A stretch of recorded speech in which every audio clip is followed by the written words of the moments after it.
Alright, YouTube. We're back at the sawmill. I don't know what to tell you. The sun just came out and it's sun shining out, and we're still under a thunderstorm watch and tornado watch. But anyway, I'm gonna finish cutting this board, and I made a mistake when I told you there was only two 2x4s. There's actually three.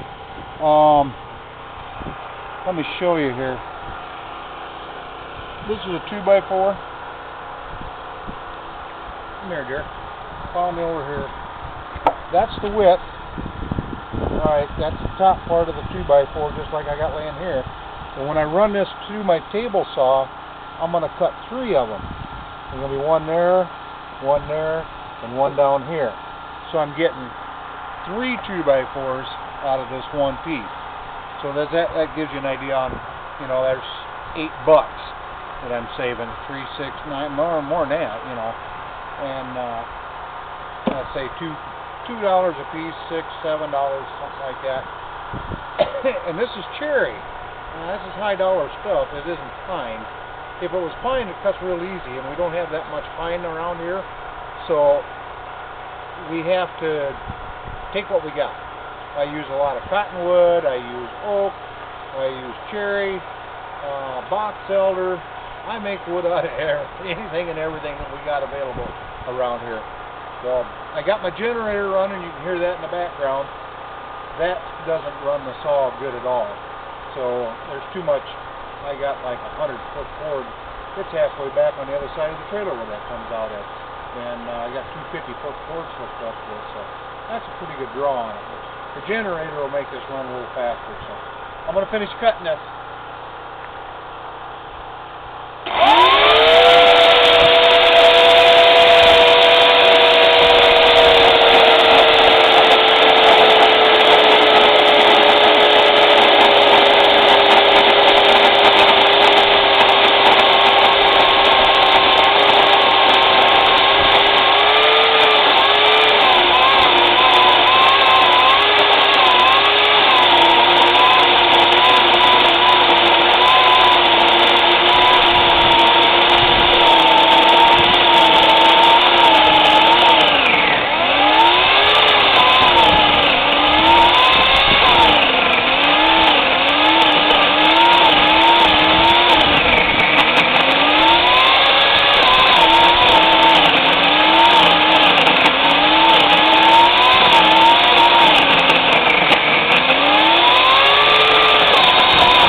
There it is. Like I say, it's a lot faster with a chainsaw, or a gas chainsaw. than it is electric. When I put it on my kid's saw, he's got a steel, I don't know, 024, 026 that I bought him a couple years ago, and it works really good. A lot faster than this. If you noticed, it runs faster with the generator because I didn't have that pull on there. But I can still pull my generator down pretty good. And like I say, now I'll take this back to the table saw, or I could do it with the chainsaw. It doesn't make any difference. And I'll put, let me get that 2x4.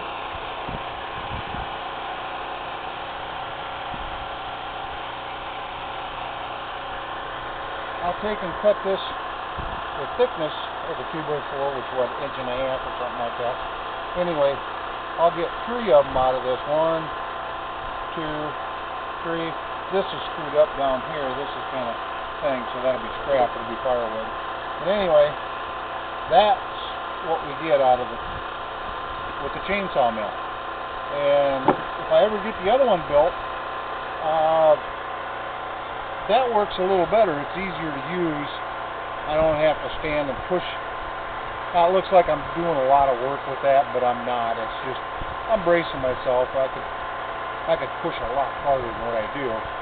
And with my heart condition, if I can do it, and I have some problems, but I mean, if I can do it, it's not that hard.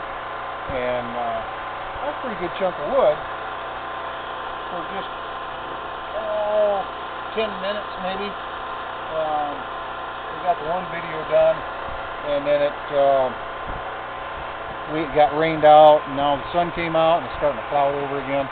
But that wasn't too bad, and that's an 8-foot piece. And like I say, I'll put it on a table saw, or else what I'll do is I'll take my 2x6. That's what this runs on, is the 2x6 here. I can nail that on here, and I can cut my first one, or even the second one with the 2x6 nailed on here, and I can get my 2x4s with the chainsaw mill too. It doesn't make any difference which way I go, but I'll probably end up putting it on the table saw. Be a little faster, more even cut. Now if you look, this is what I got cut. This is a rough cut. This is wet, alright? This is where we got rained out. But anyway, this is what you get when you're sawing with this chain. Now this isn't a ripping chain, this is a chisel chain, I guess I call it. And a ripping chain will do it a lot smoother, but I'm not after smoothness. This gets covered with sheetrock or drywall, same thing, drywall, sheetrock, or paneling or whatever. I'm going to use this in the A-frame down in the basement for supports. So it doesn't make any difference on what it looks like on this side or this side. It's going to get covered. But it's still a 2x4. So by the time I get done, I'll have like $6 or $8 worth, and it'll take me 10 minutes to do it. I can't drive to town and buy them for that, and the gas and everything. And like I say, I'm on a budget. This is the way we do it. Something else I want to show you. It's broke right now. This is the saw that got run over. Well, come on over here.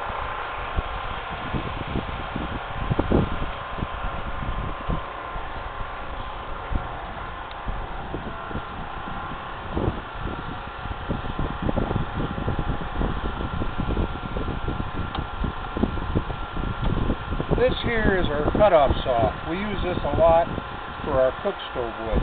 Now that there is our limb, what we call our limb wood. And what we do is we cut that in about 12 to 14 inch lengths. And we do it with this saw. We put it up here on this piece, or on this table here. And then with the bar on there and everything, the guard's all off of it. But anyway, we just pull that down, and that cuts up whatever we want. That's another redneck type chop saw, or what I'd like to get is a what do they call them, a buzz saw or a Ford saw, but they're expensive. You got to have a 3-point hitch, or PTO, which I have an old H International that I can put it on, but it doesn't have 3-point hitch. And they're anywhere from $1,000 to $2,000, depending on if you can find them on Craigslist or farm papers and stuff like that. They're hard to find. If I find one cheap at a sale or something, I'll probably buy one. But until then, hey, a redneck cutoff saw. Thanks, YouTube. Don't forget to subscribe, please. We'll talk at you later.